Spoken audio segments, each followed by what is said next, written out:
प्यारे विद्यार्थियों, YouTube channel में आपका हार्दिक स्वागत। लगातार आप साथ बने हुए हैं और मैं आपके लिए बहुत ही इंटरेस्टिंग रोचक कानून की जानकारी और राजस्थान उत्तर प्रदेश पुलिस कांस्टेबल तथा सब इंस्पेक्टर परीक्षा से संबंधित जानकारी लगातार दे रहा हूं। आज हम जो टॉपिक पढ़ रहे हैं, जो जानकारी ले रहे हैं, आज का हमारा टॉपिक है घरेलू हिंसा अधिनियम 2005।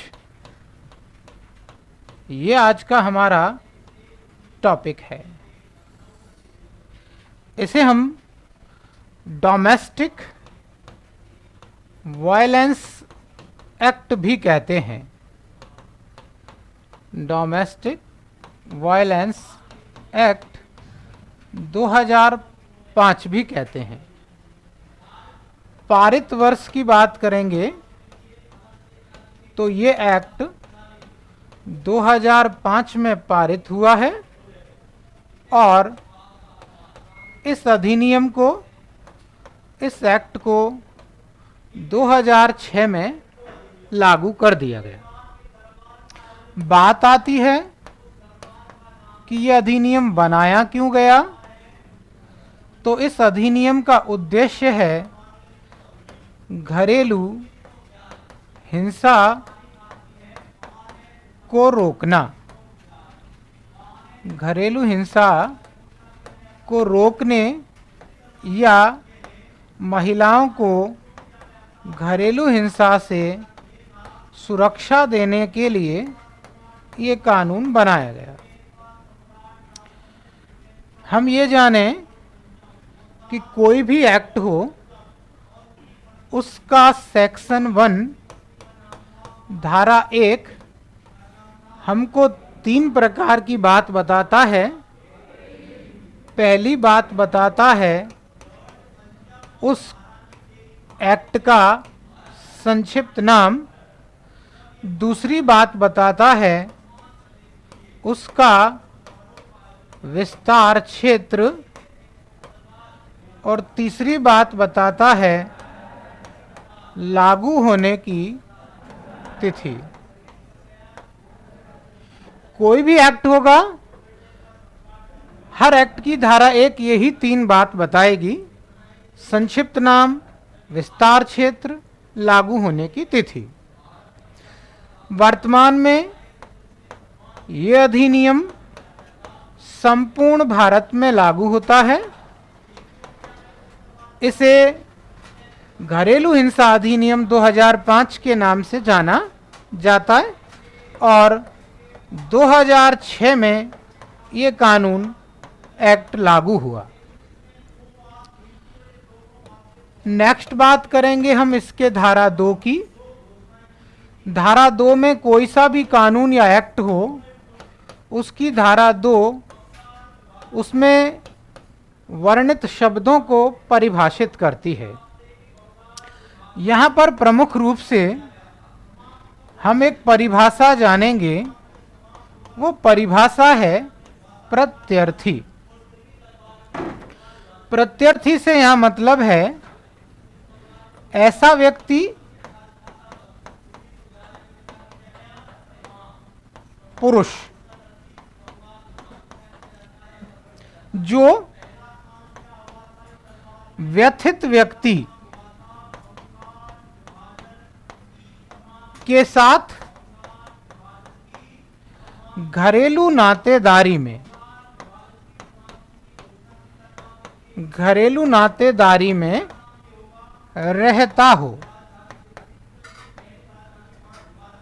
रहता है या रहा हो और जिसके विरुद्ध घरेलू हिंसा की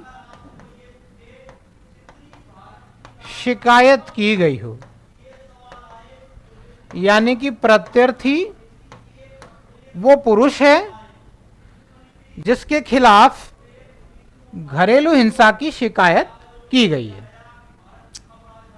बाद में दिल्ली उच्च न्यायालय, दिल्ली हाई कोर्ट के एक निर्णय में प्रत्यर्थी के रूप में पुरुष की महिला रिश्तेदार को भी माना गया। ये दिल्ली हाई कोर्ट का निर्णय था बाद में, कानून बनने के बाद। यानी इस पुरुष की माँ, बहन, भुआ, चाची, भाभी, ये सभी जो है प्रत्यर्थी मानी जाएंगी। दूसरी परिभाषा व्यथित व्यक्ति की जानते हैं।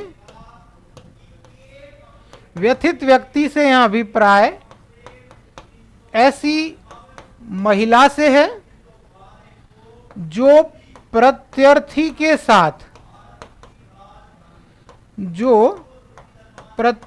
के साथ घरेलू नातेदारी में रह रही है, नातेदारी में रह रही है या रही हो, और जिसके साथ घरेलू हिंसा की घटना हुई हो, उसे हम कहेंगे व्यथित व्यक्ति। यानी कि ये एक महिला होगी और इसे हम पीड़ित भी कह सकते हैं। तो धारा 2 की दो मुख्य परिभाषाएं, प्रत्यर्थी और व्यथित व्यक्ति। धारा 3 को जानेंगे। धारा 3 में घरेलू हिंसा के बारे में बताया है कि कौन सी बात घरेलू हिंसा के अंतर्गत आएंगी या कब घरेलू हिंसा कहा जाएगा। तो इसमें कहा है कि प्रत्यर्थी का कोई भी ऐसा काम, कोई भी ऐसा कृत्य, आचरण, व्यवहार जिससे व्यथित व्यक्ति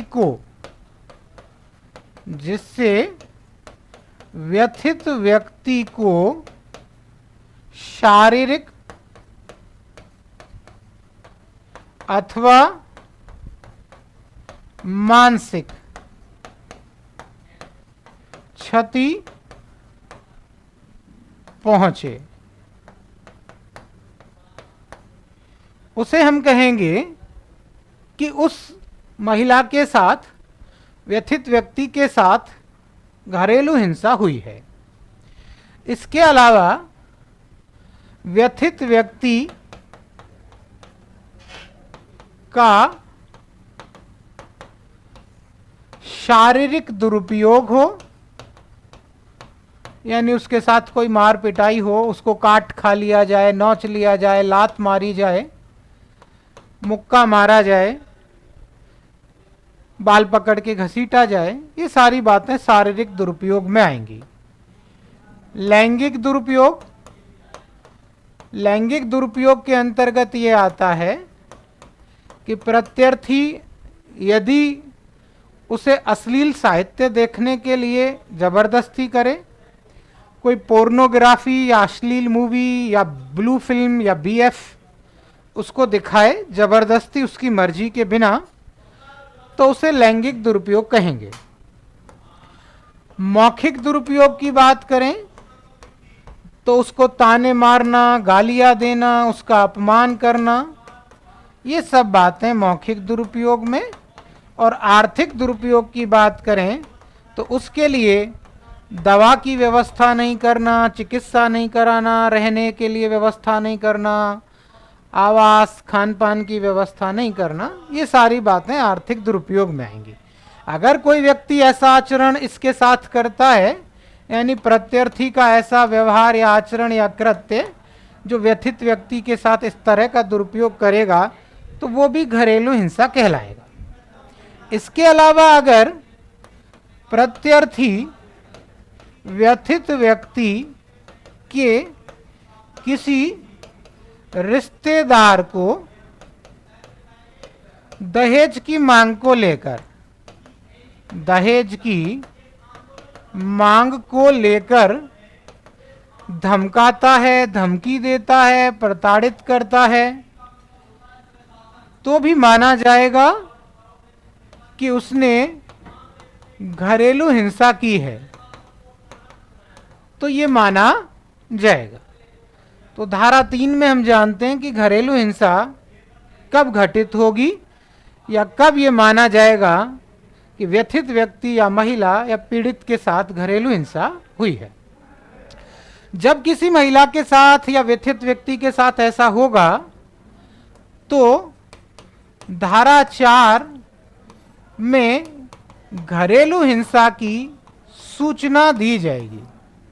बात आएगी सूचना कौन दे सकता है, तो सूचना पीड़ित के माता पिता दे सकते हैं, संरक्षक दे सकते हैं, परिचित दे सकते हैं, यार दोस्त दे सकते हैं, पड़ोसी दे सकते हैं, और जिसको घटना की जानकारी हो वो सूचना दे सकता है। जब पीड़ित जो है सूचना देने में असमर्थ हो, तो ऐसी कंडीशन में माता पिता, संरक्षक, परिचित, दोस्त, पड़ोसी, घटना की जानकारी रखने वाला प्रत्येक व्यक्ति ऐसी सूचना धारा 4 के अंतर्गत दे सकता है। धारा 5 में क्या प्रावधान है? धारा 5 में ये बताया है कि जब सूचना दी जाएगी तो वो सूचना एनजीओ को दी जाएगी या संरक्षण अधिकारी को दी जाएगी या पुलिस अधिकारी को दी जाएगी। जब इनको सूचना मिलेगी तो इनके कर्तव्य हैं। इनके कर्तव्य क्या हैं? इनके कर्तव्य हैं कि ये व्यथित व्यक्ति को उसके निशुल्क विधिक सहायता प्राप्त करने के अधिकार के बारे में बताएंगे और उसे डीवी एक्ट यानी डोमेस्टिक वायलेंस एक्ट 2005 की जानकारी देंगे, यानी इस कानून से भी इसको अवगत कराया जाएगा। धारा 6 की बात करेंगे। जब शिकायत होगी, जब इसको इसके कर्तव्य पता चल जाएंगे, अधिकार पता चल जाएंगे और इसके साथ घरेलू हिंसा की गई है, तो ऐसी कंडीशन में आवश्यकता होने पर इसे संरक्षण गृह भेजा जाएगा और संरक्षण गृह का जो स्वामी है, अधिकारी है, मैनेजर है, प्रबंधक है, वो इसके निवास की व्यवस्था करेगा। तो धारा 6 में संरक्षण गृह के कर्तव्य बताए गए हैं। धारा 7 की बात करेंगे। धारा 7 के अंदर जब इसके साथ घरेलू हिंसा होगी तो इसके लिए तुरंत चिकित्सा की व्यवस्था की जाएगी और जो भी अधिकारी होगा, हॉस्पिटल का प्रबंधक होगा वो उसको तुरंत चिकित्सा सुविधा मुहैया कराएगा। इसके बाद हम जानते हैं धारा 8 के अंतर्गत क्या होगा। धारा 8 के अंतर्गत जो है इसको हम राज्य सरकार जो है धारा 8 के अंतर्गत अधिसूचना जारी करेगी और अधिसूचना जारी करके संरक्षण अधिकारियों की नियुक्ति करेगी। संरक्षण अधिकारियों की नियुक्ति की जाएगी। अब ये जो नियुक्ति होगी, ये राज्य सरकार देखेगी कि इस जिले में कितने अधिकारियों से काम चल जाएगा। जितनी संख्या में उसे उचित लगेगा उतनी संख्या में ये संरक्षण अधिकारी जिला स्तर पर नियुक्त कर देगी। एक खास बात यहाँ ये होगी कि सरकार यहाँ पर कोशिश करेगी कि जितना हो सके उतना महिला अधिकारी यहाँ पर नियुक्त की जाएंगी। तो नेक्स्ट हम जानते हैं, नेक्स्ट यहाँ पर धारा 9 की हम बात करेंगे। तो धारा 9 में हम जानते हैं अभी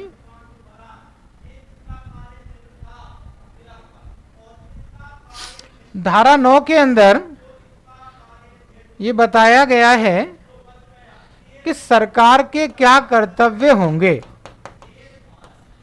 धारा 9 में संरक्षण अधिकारी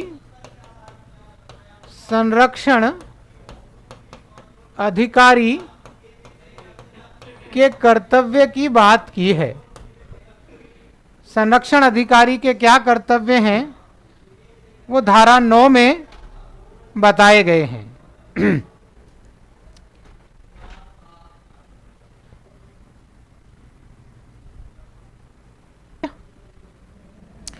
नेक्स्ट हम जानते हैं धारा 12 के बारे में। धारा 10, 11 हमारे काम की नहीं है सिलेबस की दृष्टि से।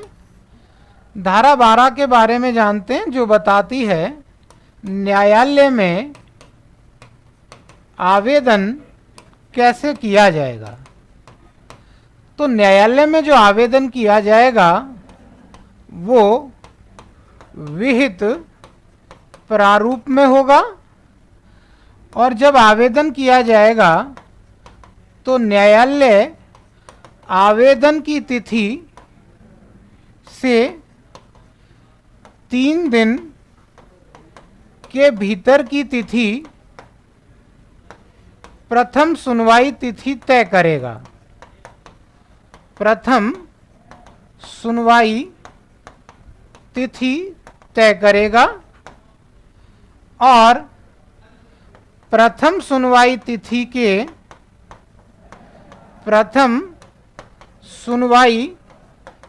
के 60 दिन के भीतर 60 दिन के भीतर न्यायालय जो है मामले का निपटारा करने का पूरा प्रयास करेगा। ये धारा 12 में बताया है कि आवेदन किस प्रकार किया जाएगा। कई बार इस तरह के कुछ पेचीदगी भरे मामले आ जाते हैं जहां न्यायालय को भी समझ में नहीं आता कि किस तरह का निर्णय इनमें देना है।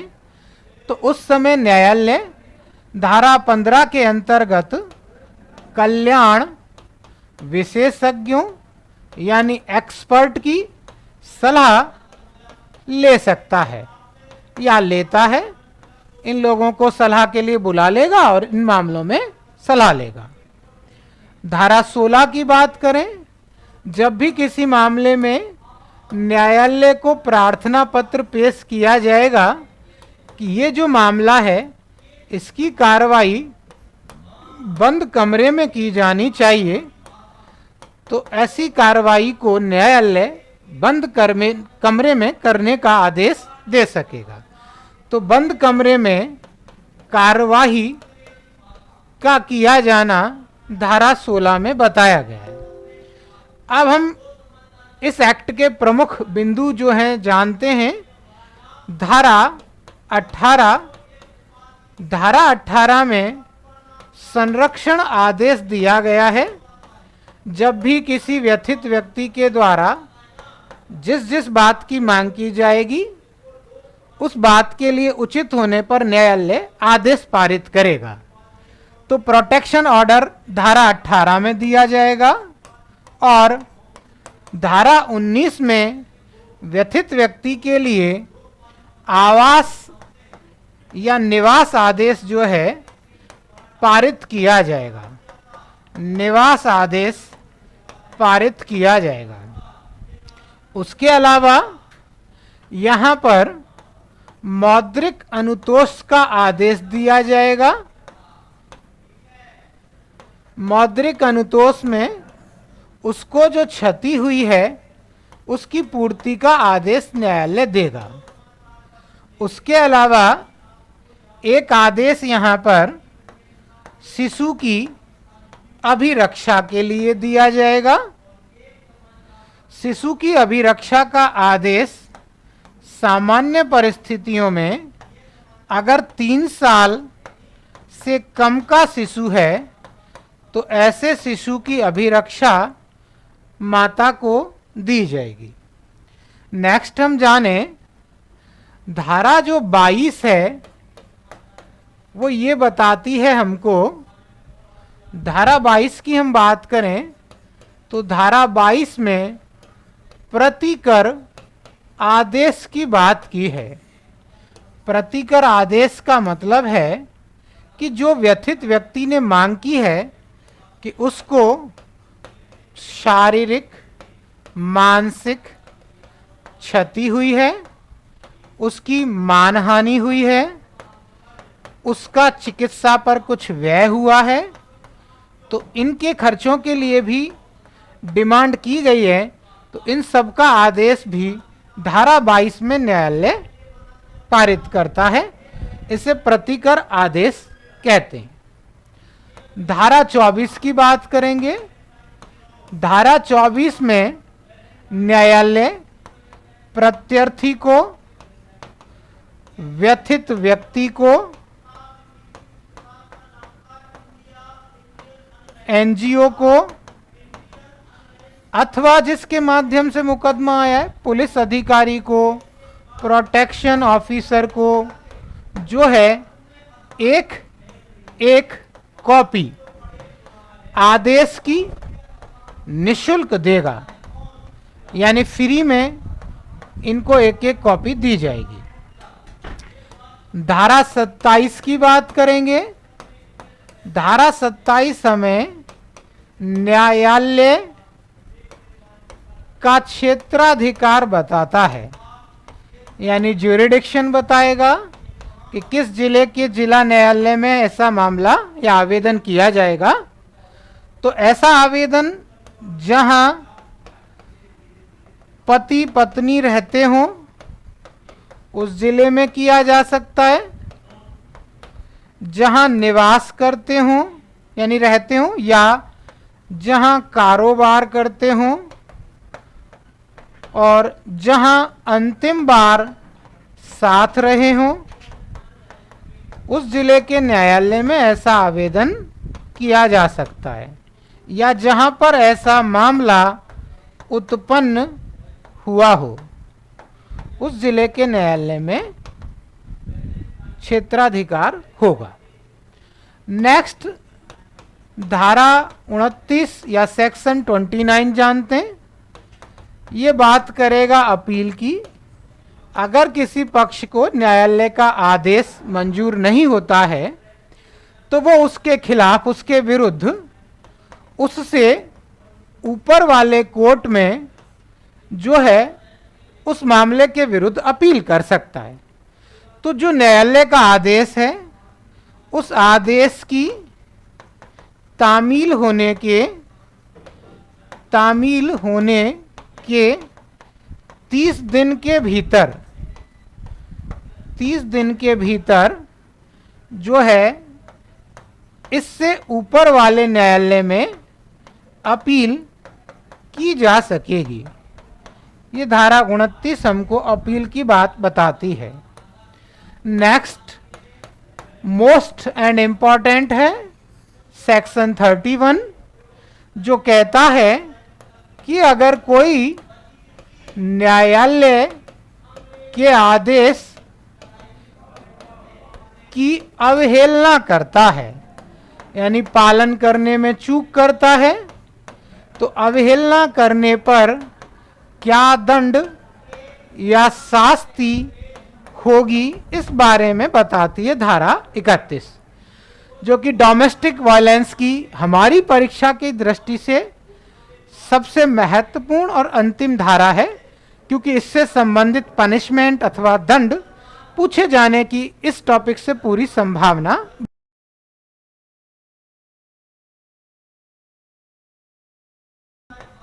का इम्प्रिजनमेंट यानी कारावास यानी जेल हो सकती है, या 20,000 रुपए तक का जुर्माना हो सकता है, या दोनों से दंडित किया जा सकता है। आपने देखा भी होगा कई शोरूम भी ऑफर चलाते हैं बाई वन गेट वन, तो उसी तरह का यहां आप इसको समझें कि एक के साथ एक फ्री भी मिल सकता है, यानी 1 साल तक का सजा, जेल, कारावास या इम्प्रिजनमेंट, या यानी और 20,000 अप टू 20,000 जो है पेनल्टी होगी, जुर्माना होगा, या दोनों से उसको दंडित किया जाएगा। तो ये था हमारा घरेलू हिंसा अधिनियम 2005। आप पढ़ते रहें, चैनल को, यूट्यूब चैनल को सब्सक्राइब करें, शेयर करें, लाइक करें, जिससे कि ज़्यादा से ज़्यादा आपके लिए काम के परीक्षोपयोगी और आपके अधिकारों की जानकारी आप तक मैं पहुंचाता रहूं। धन्यवाद, बहुत बहुत